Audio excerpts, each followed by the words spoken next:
Welcome back to Close Up. The Biden campaign has not wanted to repeat the general election mistakes Democrats made in 2016, so that means a lot of time invested in places like Wisconsin and Pennsylvania.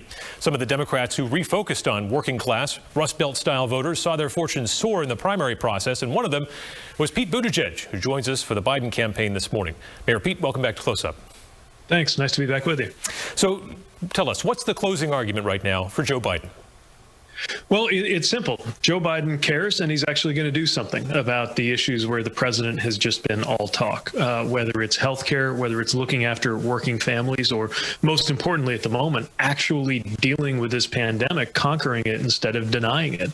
Look, we all want our lives back. We want our economy back. We want to be able to gather with our families and go to restaurants and ball games and all the things that come with American life. And that's never going to fully happen until we beat the virus. And that's never going to fully happen as long as you have a president who's in complete denial about the reality. So we've got to deal with that. And then we've got to make sure we have a president who actually cares about working families, not just tax cuts for the wealthy, but actually making sure all of us can get ahead. I think that's why in so many different parts of the country, we are seeing such strength in the coalition for Joe Biden. But we also know that, encouraging poll numbers are just poll numbers unless everybody gets out to the polls. And that's why it's so important that we're asking voters in New Hampshire and in every part of the country to be sure to have their voice heard at the ballot box.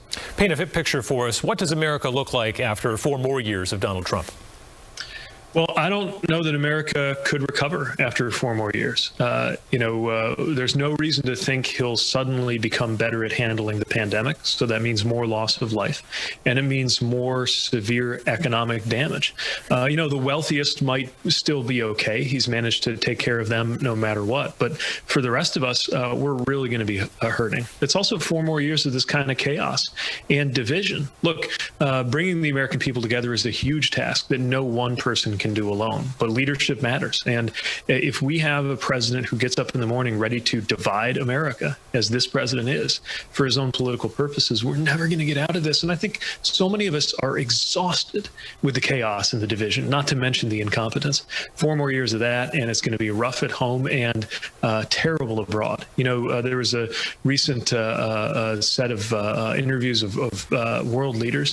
For the first time ever, the head of the Chinese Communist Party commands more respect around the world than the president of the United States. If we allow that to continue, that's a security problem, not just a prestige problem. Those are just some of the things we could face if we have 4 more years of this. But the good news is we don't have to. The choice is up to the American people, and I believe the American people are going to make the right choice going into Election Day. You proved the point of the importance of showing up in the primary. You put in the time, and voters here rewarded you for it. Is it problematic, do you think, that the nominee, Joe Biden, hasn't returned to New Hampshire, or is this just a fact of the math that there are states where the race is closer and that's where he wants to focus? Well, the challenge, of course, is to have one candidate covering the entire United States of America. But I can tell you how important New Hampshire is to the Biden-Harris campaign, including, making sure that the campaign as a whole, surrogates like me, and as much as possible through whatever messages we can reach people with, getting those messages out from Joe Biden and Kamala, too. Look, New Hampshire is a swing state, and it's a state that famously thinks for itself. I felt that and saw that when I was on the ground campaigning, and that's one of the reasons why we're really urging Granite Staters to go to iwillvote.com/NH if you got any questions about how to check on your registration or know how to go through and vote, because every vote in every part of the country is going to make a big difference this year. You spent a not insignificant amount of time in your campaign in the city of Claremont, New Hampshire, which could very easily be transported to Indiana or any other place in the Midwest, this quote-unquote Rust Belt towns. President Obama won Claremont twice, and then it went to Trump in 2016. The Trump campaign argues that those blue-collar voters have left the Democratic Party for good. Do you think Joe Biden can win them back? Obviously, you and Joe Biden both tried to win those folks back, but long-term, is that a problem for the party? Well, I think it could be if we didn't reach out. But as you said, Joe Biden has been reaching out to families and voters like those in Claremont who remind me so much of my home in the industrial Midwest. And this president has only offered empty promises, fighting to take your health care away, delivering tax cuts for the wealthy, but putting services for the rest of us in danger, and breaking promise after promise in terms of the supposed economic benefits to working Americans that he said we were going to have. The only economic promise he's kept was the promise to cut taxes for the wealthy and corporations. It's true that Donald Trump did that, but I don't think that's what most people had in mind when they maybe changed parties and voted for him. And that's why we're seeing not only so many people who have generally been Democrats come back to the party, but a remarkable number, probably an unprecedented number of Republicans saying, look, I've always been a Republican, or maybe even saying I still am, but I'm not voting for this president. It's got to be Joe Biden this time. One of the concerns I hear most frequently from voters is they say, gosh, I would like to vote for Joe Biden, but I'm so worried that he's going to have to shut the country down once again because of COVID-19. First, what if that's necessary? Is this country capable of doing something collectively like that now, as divided as we are? And second, what do you say to those people who are worried that their job, their way of life could disappear if we have to lock things up? Well, lockdowns aren't happening because some politician thinks it's a good idea. When they happen, it's because the pandemic is out of control.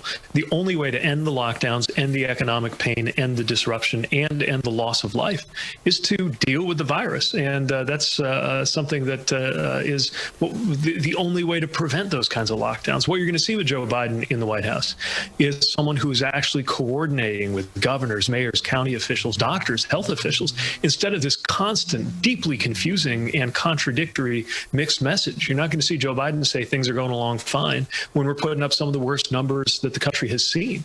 We're not going to see the same kind of chest beating that you get from Donald Trump when the U.S. right now is posting the worst numbers, the worst response of any country in the developed world. This is no way to manage a mass casualty event like the one we're experiencing. And what all of us want is to get our lives back and put this pandemic behind us.